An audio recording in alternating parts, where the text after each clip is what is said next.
So here's Empower app, and it uses Plaid to connect your account. So Empower app is kind of like a quick cash app where you can get some, small cash up to like $250 if you qualify just before your paycheck. So if, for example, if you're getting paid like in 2 weeks or 1 week and you quickly need like $200 or $50, you can try to use this app. But how it works, to create an account, you need to enter your phone number, email address, and all of that.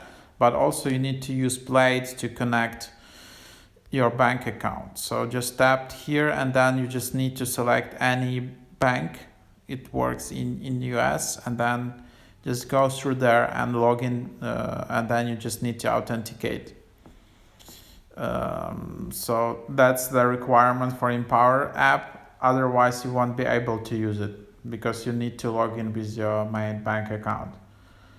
Yep, so that's an overview. There are a bunch of apps like that similar to Empower. Always use them quite careful and check all the details because there are many asterisks. As you can see here, it says pay no interest, but if you fail to pay balance on your next paycheck date, it can be 36% APR.